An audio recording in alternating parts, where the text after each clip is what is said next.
Tu Hania i Jacek. Od ponad 2 lat w motocyklowej podróży przez Europę i Azję, z Polski do Malezji. Jedziemy głównie OFF-em i bocznymi drogami przez kraje tak egzotyczne jak Iran, Pakistan, Indie i Chiny. Będziemy jechać jeszcze długo, bo naszym celem jest podróż dookoła świata.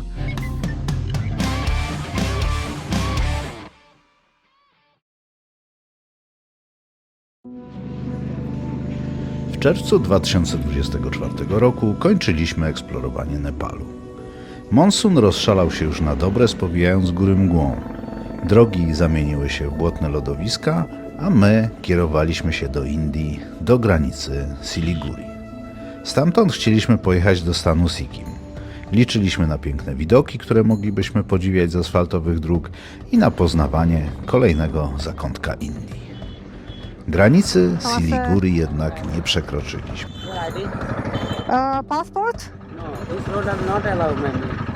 W tamtym czasie nie była przejezdna dla obcokrajowców. Musieliśmy wrócić przez pół Nepalu do granicy Raksał. Odeszła nam ochota na Sikkim, bo musielibyśmy zrobić dodatkowo ponad 1000 km.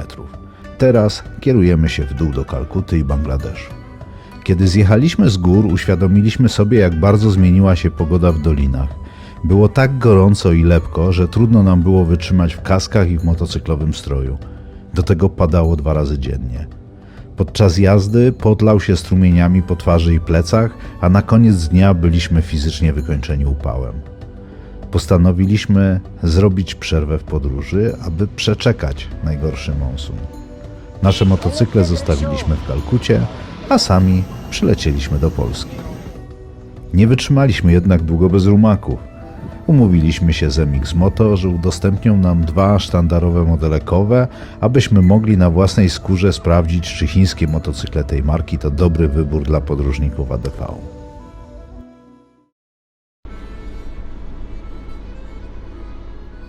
Podróże zaczyna się od przygotowań. Ta rozpoczęła się od prezentacji Kowe. Każdy z motocykli ma instrukcję obsługi, ale wiecie, jak to jest z ich czytaniem. Byliśmy gotowi do wyjazdu. Dobrze nam się rozmawiało, ale zrobiło się późno i był to najwyższy czas, aby spakować się na jutro.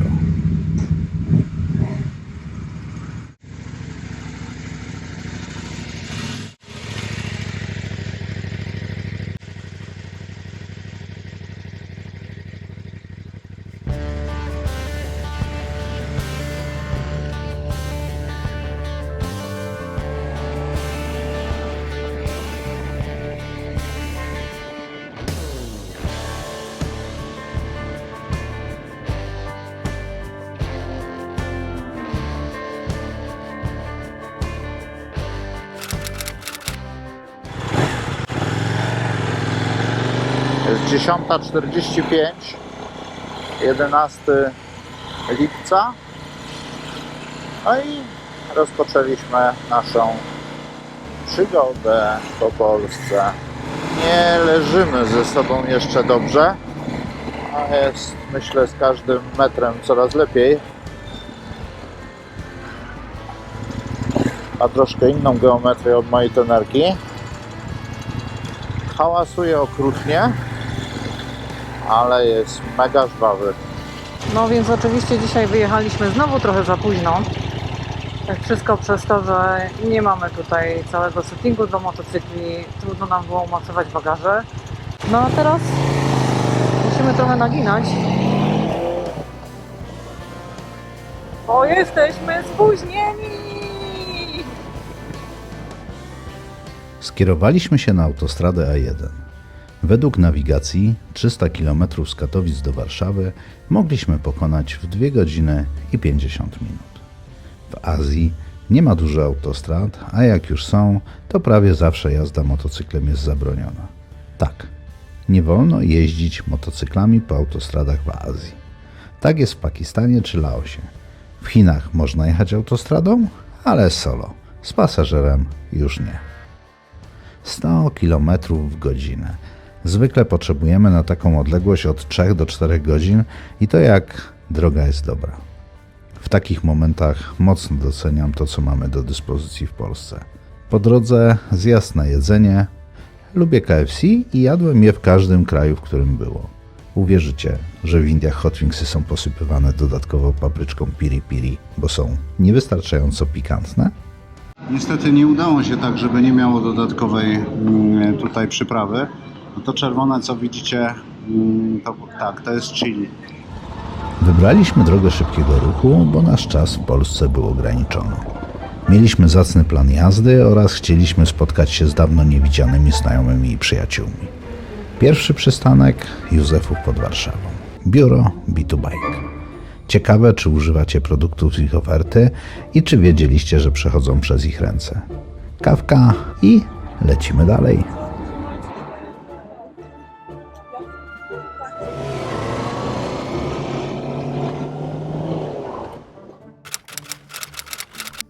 Sytuacja jest deszczowa. Się jakoś wilgotną zrobiło.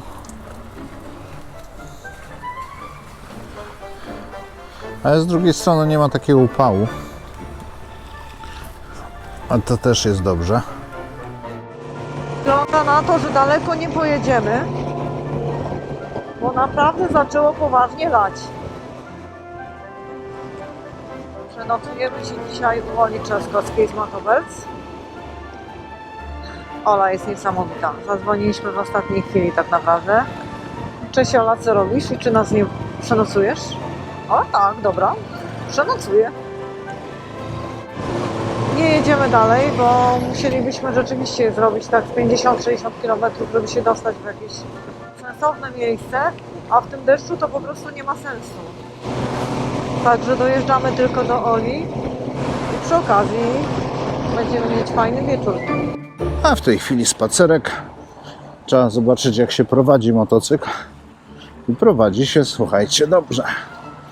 Także jakby ktoś miał ochotę na spacery z 800-kowe, to jak najbardziej można zabierać go na spacer, bo jest grzeczny, ułożony i wcale nie wymaga jakoś bardzo dużo wysiłku do spacerowania. Ja podszedłem optymistycznie do paliwa, a właściwie nie kontrolowałem go.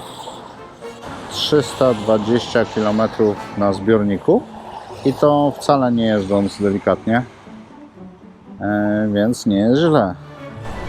Tutaj nie ma zwężki, więc nie trzeba cerować, więc można włożyć dowolny pistolet. Ile? 16 litrów. Tyle weszło.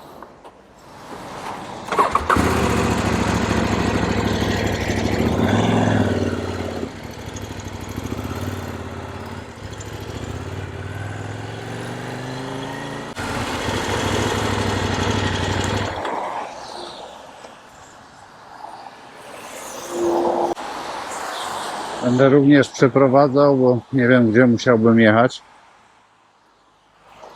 Zrobimy skróta. Piasek zatankowany, ale przez przejście dla pieszych niestety, słuchajcie, w Europie nie można sobie tak po prostu przejechać. Wykorzystaliśmy każdą kroplę deszczu.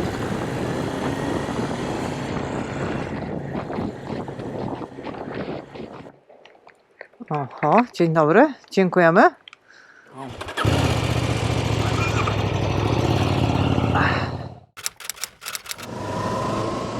No i odjeżdżamy. Tu mieliśmy chyba też w prawo skręcić. Ten wieczór, noc i poranek to był dobry czas. Zjedliśmy jeszcze wspólnie śniadanie i każdy z nas ruszył w swoją stronę. No a teraz ja będę zmierzała na zlot, a Jacek nie wiem gdzie pojedzie, ale przez większą część drogi będziemy jechali razem. A powiem wam, że wczoraj poza tym, że zabił mnie kask, zabił mnie w tym sensie, że po prostu było w nim bardzo głośno, to przyjemnie się tym motocyklem jechało. Jest stabilny bardzo, rozwija znaczące prędkości. Jedziemy przez Polskę, tak bardzo nam znaną i tak różną od krajów, po których obecnie podróżujemy. Tak niesamowicie zieloną. Wdzięczni cieszymy się widokami, wiatrem i zapachami, które przywołują dobre wspomnienia. Mieszkamy w pięknym kraju.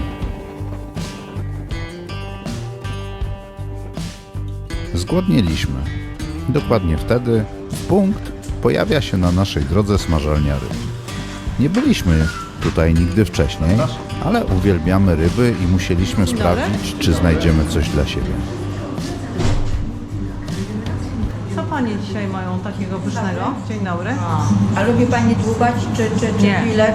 Nie. To filet z dorsza, filet z sandacza. Okej. Dorsza zwykle jem, to dzisiaj zjem sandacza. A ja zjem dorsza, dlatego że ty jesz sandacz. Suróweczka i dla mnie chlubki. Tak. No to i pięknie wszystko. Co do picia? O, ma pani kolę w butelkach, to dla mnie. No powiem ci, ryba marzenia. Idealnie się oddziela. Białe mięso. Dobrze są w ryby.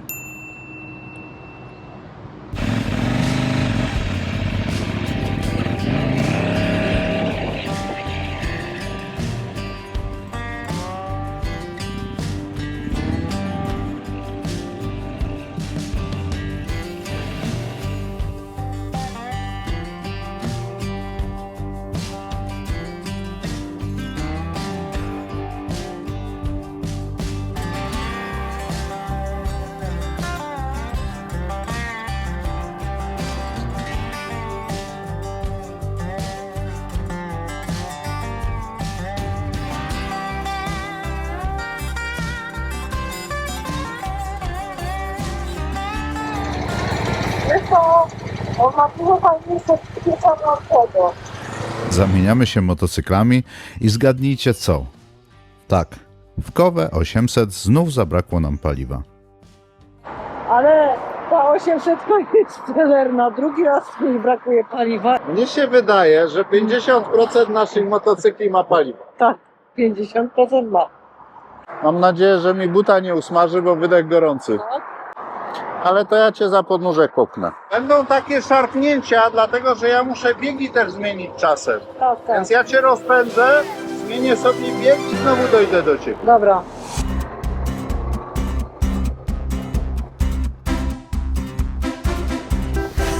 Paliwko, przybywaj! Daj paliwa temu motku! O nie! Tak, Stacja nieczynna! właśnie. Dobra, jedziemy od razu. No.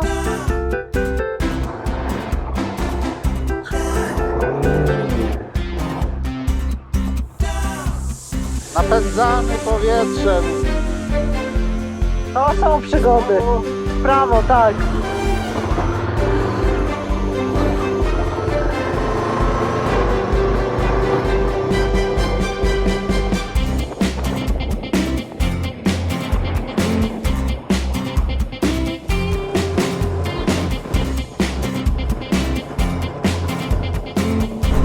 Chciałem powiedzieć, że my motocykliści stosujemy się do przepisów ruchu drogowego i szanujemy ograniczenia prędkości. Było 70, jedziemy 68, 69. Tyle ile trzeba. To właśnie to chciałem zakomunikować. Zbawienie numer 2. Witaj Orlenie! Orlenie czynny! Popatrz, kto tam jest na stacji. Widzę, idę się przywitać. A co to za straszne motocykle tutaj są? O, ktoś mnie tu nie poznał. Ktoś mnie tutaj też nie poznał. Co? Zaskoczyłeś mnie, jak napisałeś, że ty jedziesz Cześć. raz. Wyślę nas, ale do Hani.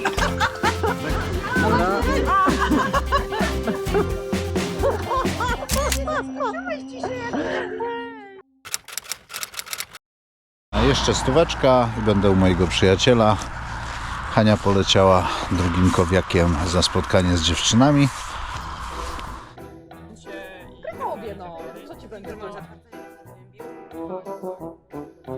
Baby na motury spotykają się 14 raz, aby wspólnie pojeździć w terenie. Nie znam drugiego takiego kraju, gdzie jest tak mocna i pozytywna grupa dziewczyn jeżdżących na motocyklach enduro. Oddolna inicjatywa skupia w tej chwili już ponad 2000 kobiet na facebookowej grupie. Patrz jak się buja. Można zaobserwować pracę zawieszenia, bez dotykania. To jest czas, żeby polecieć dalej. Piękna miejscowa, nie? Petarda. Jedziemy.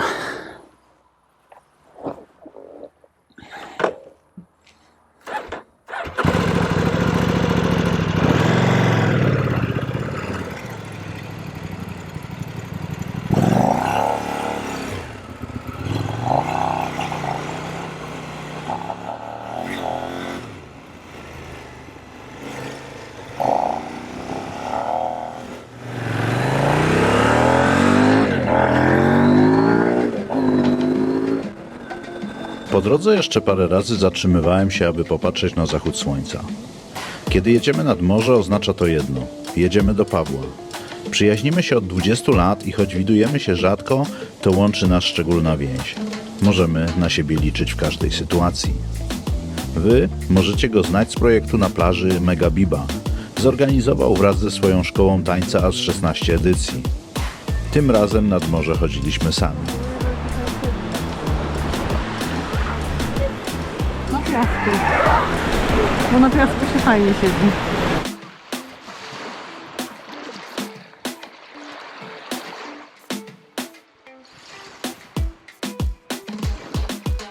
Chcemy zobaczyć jak leci?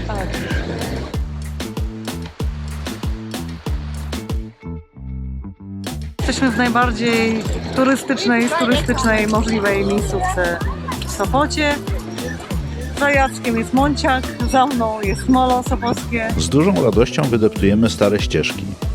Ryby, gofry, piasek, kąpiel i długie spacery. Nie zabrakło deszczu, zachodu słońca i karuzeli. Polska ma niepowtarzalny klimat. Spotykamy pięknych ludzi. Wiek tutaj nie gra żadnej roli, Nie gra. żeby podróżować. I dlatego, gdy słyszę, że ktoś podróżuje, to tak patrzę na to z taką przyjemnością, bo jesteśmy krótko na tym padole. No i znowu świat nam maluje kolorem. Śliczne są te kolory. No. Zobaczcie jaka Polska jest kolorowa.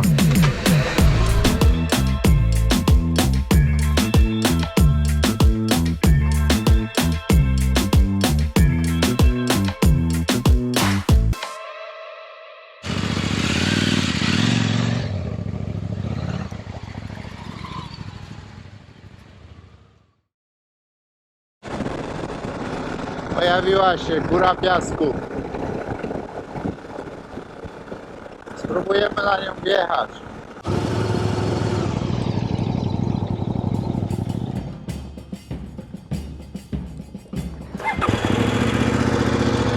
Jedziemy zobaczyć?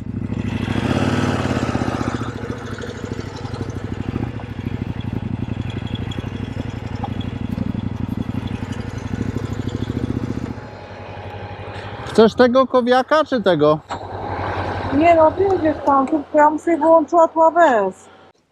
I zdejmę sobie okulary, dlatego że ja nie widzę, gdzie jest piasek twardy, a gdzie jest piasek miękki. Dobra. I generalnie mną trochę miącha. No wiesz co, opony masz typowo piaskowe. Dakarowe. Dakarowe mówisz?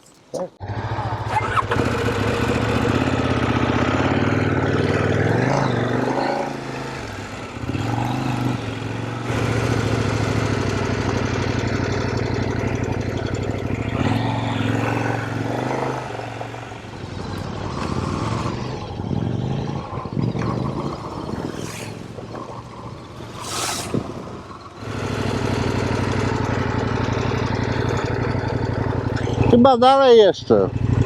Jeszcze dalej? Chyba dalej jeszcze. Dobra. Żeby zobaczyć, gdzie to na Google, nie? Tak. Motocyklem będzie ci ciężko. Ale Okej. spróbuj, no, do odważnych świata leży. Mam jasność, mówię, z tamtej strony, gdzie wy dojeżdżacie, to jest po prostu głęboki grząski piach, tak? i stroma ściana pionowa. My tak zazwyczaj jedziemy. Ja ci mogę zaznaczyć, w którym miejscu my wjeżdżamy, powiedzmy, i tak jedziemy dookoła tej piaskownicy, żeby wjechać trochę łagodniejszym zjazdem, bo tam, gdzie z tej strony, gdzie my dojeżdżamy, to też jest taka ściana, że tylko się zjeżdża z nim tak naprawdę. Niewielu jest tam, co wjeździe, tylko wiesz, jakimś koładem, czy tam takim, wiesz, tym Maverickiem takim. Tak, wiem o co chodzi. Tam się wdrapia, ale motocykle czy samochody nie ma mowy, bo to jest tak stromo, że nie ma możliwości. Ktoś tam wjeżdżał w ogóle motocyklem, czy nie? Zwłaszcza takim cięższym? Wiesz co? Nie. To jakimś takim takim typowym crossem jakimś to słyszeli na chłopaki, wiem, że jeździli, bo nawet zdjęcia gdzieś widziałem. I to z tej łagodnej strony, tak? Wiesz co, ja nie wiem, jak oni wjeżdżali, ale z takim turystykiem, bo wiem, czym ty jeździsz, to będzie ci ciężko.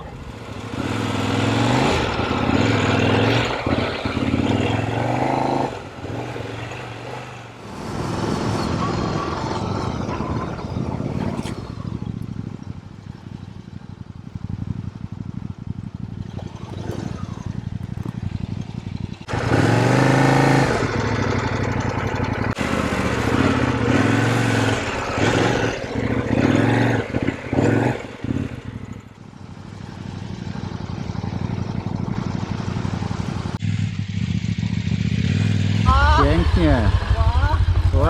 Gazu. Powiem wam, niezłe wyzwanie jest tutaj. Pomorska Góra Piasku. Hanka kontra piach? Hanka górą. Arka górą. I to na tym? No, Na takim kapciu, proszę. O, takim. no, tak. To jest kapeć typowo piaskowy. Jak on się nazywa? Bo to jest ewidentnie pustynny. Ja bym się chciał dowiedzieć o opony. Jakie opony? Hankowozowe Kowe Desert X. To jest bardzo dobra opona. Powiedz, Hanka, dlaczego ona jest bardzo dobra? Bo piasek do niej szczelnie przylega i wtedy jest większe tarcie z innym piaskiem. Dokładnie tak. Piasek do piasku przyciąga się i piasek z piaskiem dobrze działa. Tutaj na tym motocyklu mamy standardowe STR-y. Dokładnie taki sam jak w Tenerce, STR z tyłu. No więc też nie jest to jakaś bardzo typowa opona piaskowa. Niemniej jednak zadanie na dzisiaj jest takie, żeby... Nie wiem w ogóle, czy rozładowywać bagaż, szczerze mówiąc. To znaczy, wiesz, jak podjedziesz 2 metry do góry, to i tak należy uznać to za wykon. Góra Piasku ma, słuchajcie, 245 metrów wysokości. Stąd można zjechać w dół, to na pewno, ale dokąd można podjechać? Drzewa rosną tak, góra rośnie tak. I to tak zacnie rośnie. Jest co iść w każdym razie. To jak obstawiamy? 2 metry to już jest dobrze, co?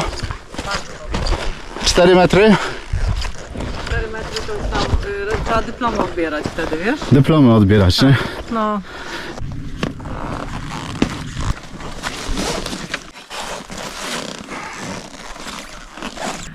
Nasz zawodnik wzmacnia się poprzez przyjmowanie płynów. Herbatką. Wielki test Kowiaka i mój.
Jest rekord.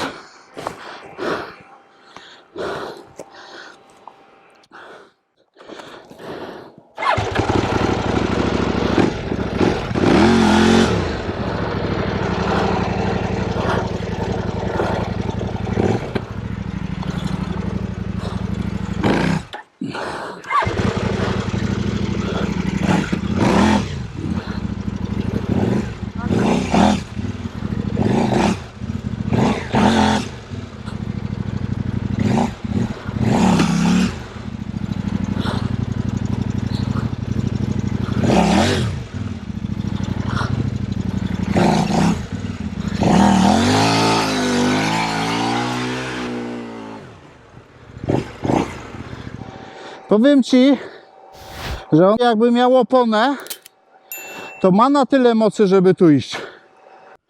Za tobą.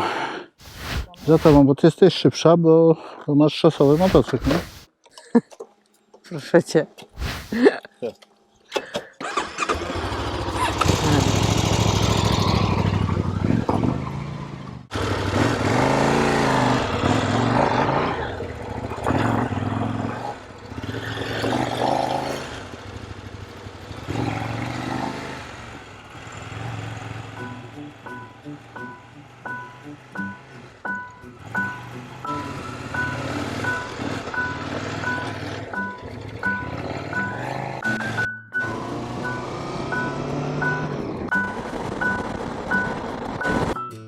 W sklepie noże są tylko plastikowe albo drewniane.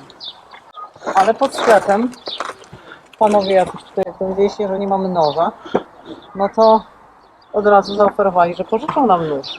No i jak pożyczą nam nóż, no to możemy kempować. No 120 metrów. Spoko. To jest scyzoryk, który właśnie otrzymaliśmy. Jak masz na imię? Krzyśka i? Krzyśka i Grześka spotkaliśmy pod sklepem, gdzie kupowaliśmy kiełbasę. Nie mieliśmy scyzoryka, no i dostaliśmy w prezencie. Petarda. Dzięki wielkie. Proszę bardzo. Jedziemy gdzieś tutaj na kemping, który nam wskazali miejscowi. I mam nadzieję, że tam będzie pyszne miejsce.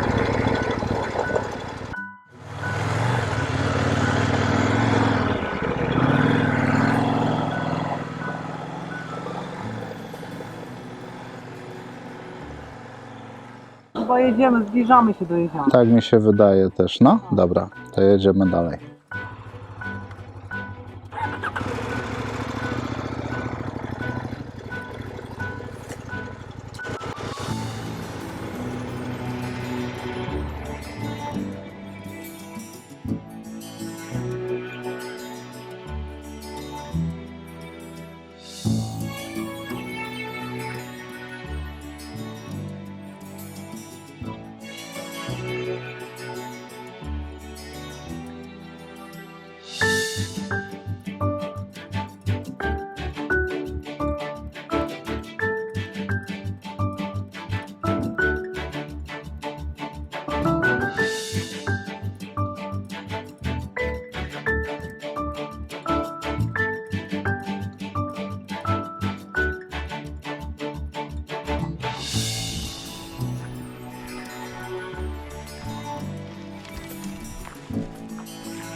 No jak niewiele do szczęścia potrzeba, kiełbaska, ognisko. O, mój kijek się zaczął jarać. 19 lipca, a parę minut przed 9 właśnie obudziliśmy się W Poroście jesteśmy. w Poroście, tak? Tak. Uwaga.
jest szarfa, którą się ludzi błogosławi, jak przyjeżdżają, i błogosławi się ich podróż, jak odjeżdżają. A jak ludzie takie szarfy mają ze sobą, to mogą zawiesić w miejscu, do którego chcieliby wrócić. I to miejsce wtedy jest szczególne i O, i wrócą. No tak jak pieniążek się u nas do fontanny, tak szarfę na drzewo i...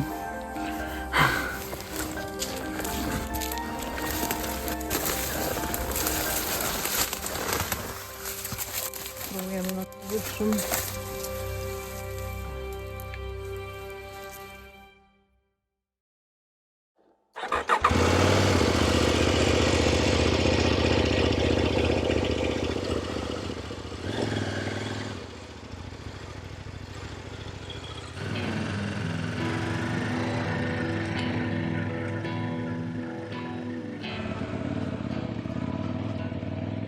Mamy jeszcze 4 dni. Postanawiamy jechać dalej w naszym stylu, bocznymi drogami. Trasy wcześniej nie przygotowaliśmy i nasza nawigacja to dziwna mieszanka Google Maps oraz desperackich skrótów, gdy widzimy, że prowadzi nas na drogi szybkiego ruchu. Trochę żałuję, że nie wziąłem papierowych map albo swojej nawigacji, ale cóż, dajemy się ponieść ścieżką. Jesteśmy pewni, że trafimy w ciekawe miejsca.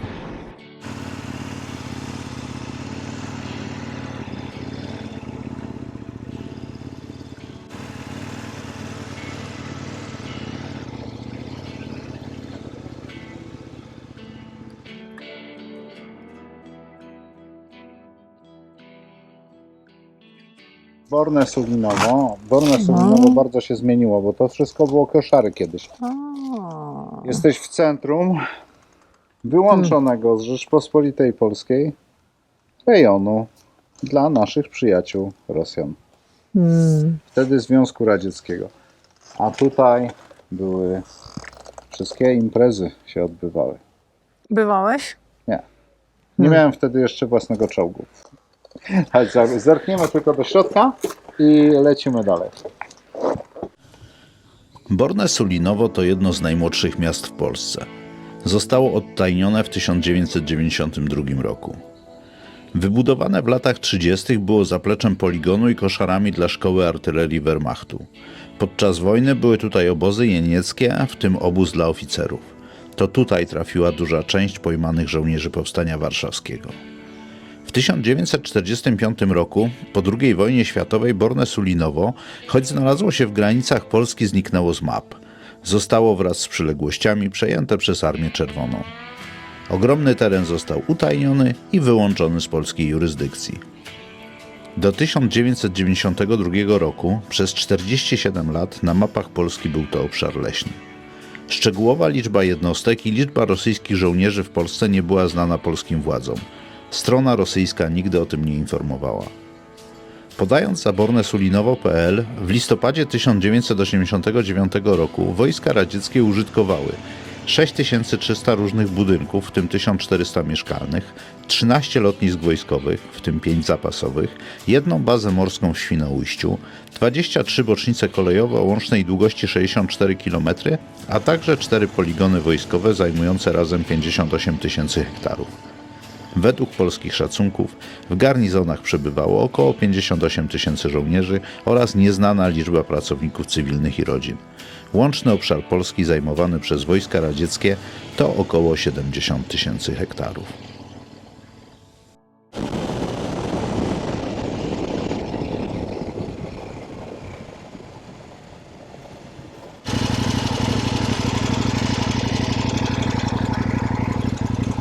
Pokażę Ci, jak wygląda jazd spiętrzający wodę. To jest rejon umocnień.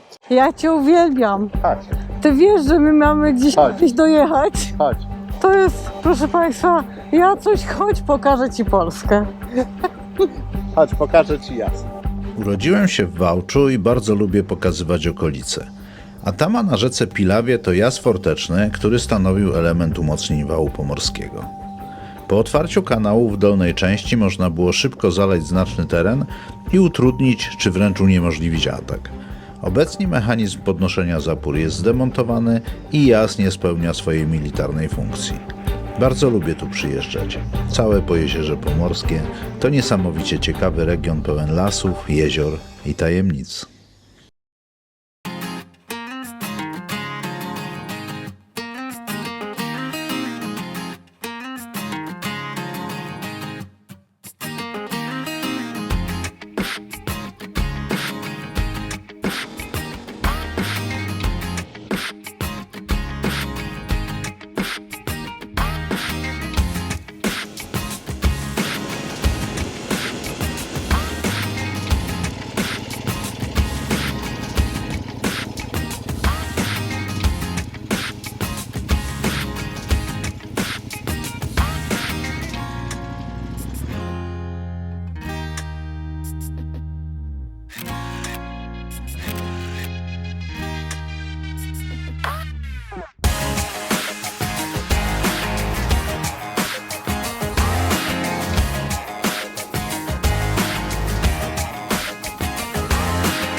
Dzień kończymy w Sierakowie. Dzień dobry. W pierwszej kolejności trzeba zarejestrować się w biurze, a później można witać się ze znajomymi i rozkładać namiot. Hanna Zasada.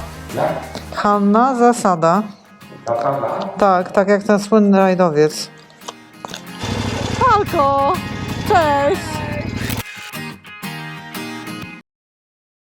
Przekręć stacyjkę, zobacz na którym trybie Hanka jeździła, jak się świeci obrotomierz, na który kolor.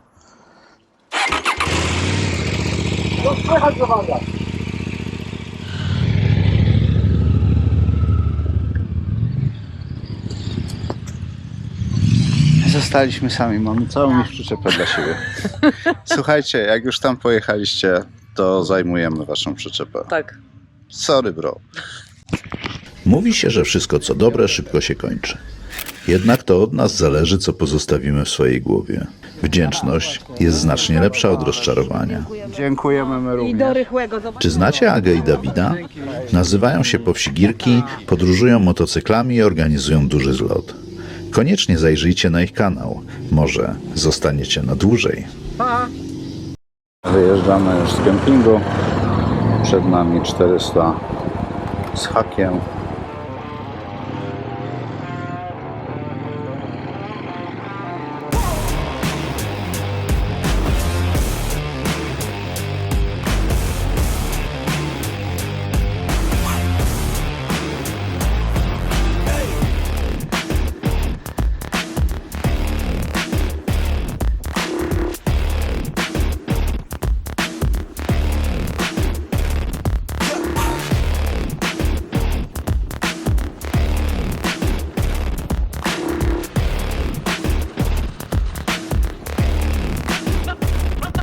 To jest jeden z takich elementów, które widać na polskich polach latem.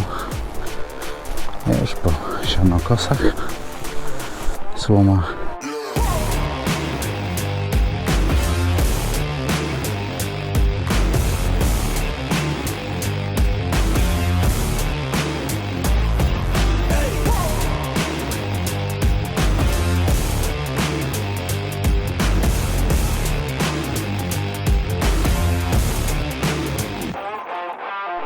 Odpadł Hani telefon.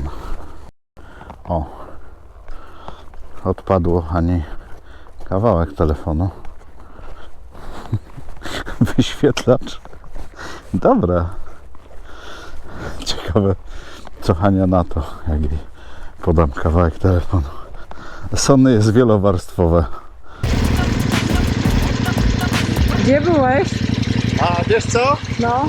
No coś odfrunęło. Aha. Popatrz na swój telefon. Tak. Teraz sytuacja jest taka, że ty będziesz nawigować, a mnie będzie wyświetlać.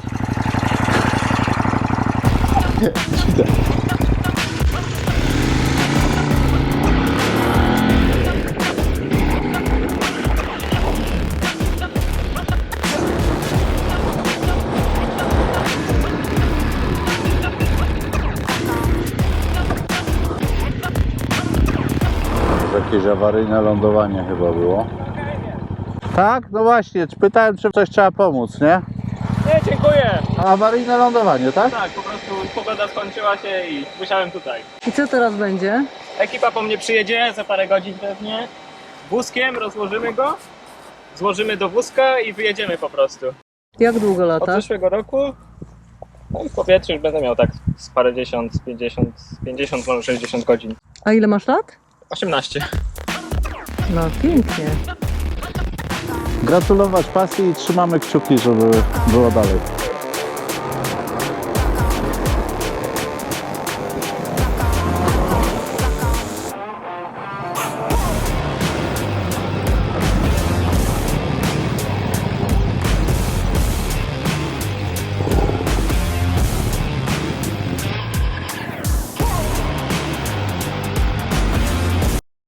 Muszę Ci powiedzieć, że ten komunikat low oil, please refuel dotyczy paliwa, nie oleju. Co? No tak, dlatego że teraz mi zaczęła świecić, migać rezerwa i pojawił się tego komunikat. Dokładnie w ten sam sposób, co ostatnio. Tak, dlatego myślę sobie, że a może oni jeżdżą na olej. Low oil to jest ten, prawdopodobnie to jest błąd tłumaczenia. Tak.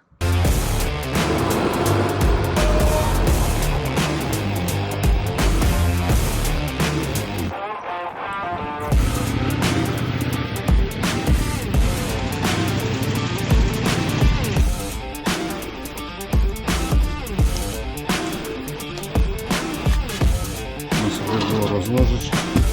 Siadało się na takim siedzeniu.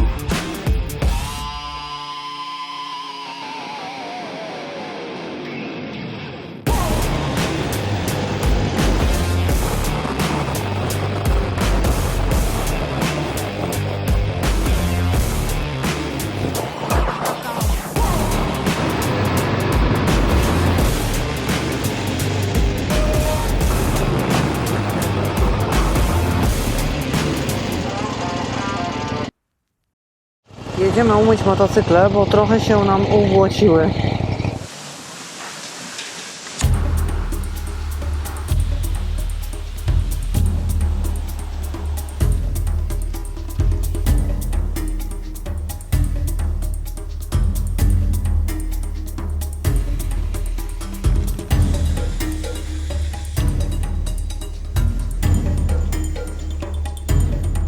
Zrobiliśmy 1800.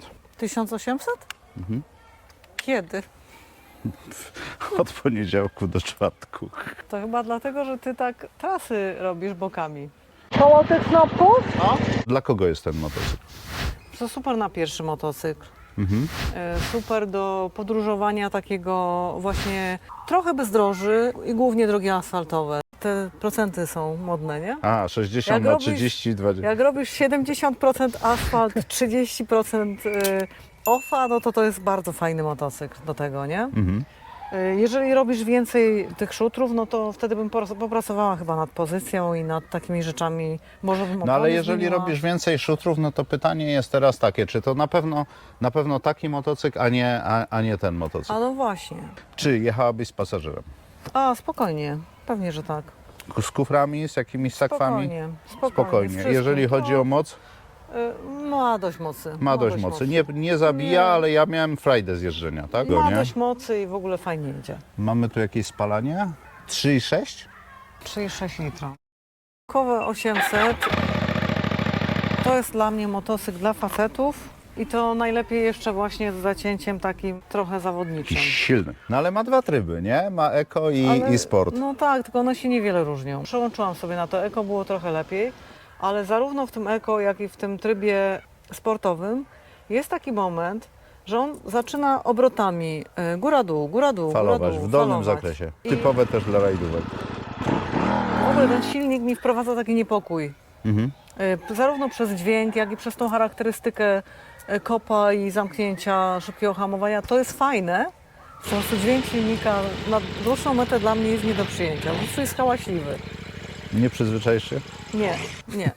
A ja się przyzwyczaję. jak No coś. dlatego mówię, że to jest Znaczy, dla facetów ja- o zacięciu rajdowym. Ja powiem Ci tak, jakie mam wrażenie tutaj z tego motocykla? Mam takie, że chętnie bym go zabrał w teren, No. Po prostu po to, żeby pośmigać z chłopakami i zabrać go w ciężki teren.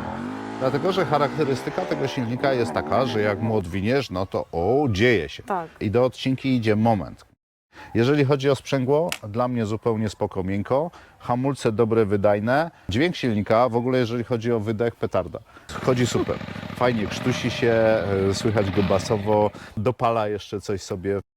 Jeśli chodzi o zawias tutaj bardziej mocarny od 500, natomiast nie byłem w stanie go wyregulować. Jest maksymalnie rozkręcone wszystko na soft, ale nie byłem w stanie go zrobić takiego fajnego do jeżdżenia po twardym terenie, ale możliwe, że ktoś zrobił wstępne napięcie sprężyny zbyt duże pod moją wagę. I być może, że dlatego ten motocykl za bardzo tłucze Ale ja na też mam twardym. takie wrażenie, że na twardym jakby nie ma żadnej amortyzacji, nie? Ale piach super, asfalt super, że precyzyjnie się ten motocykl prowadzi. No i powiem Ci, wyjście z zakrętu, tak jak Wyjście wychodzisz ma fajne, na ciastych, no, tak. oj fajnie, jak się Tak, go to jak prawda. się go tak pociągnie od połowy zakrętu, to naprawdę idzie dobrze.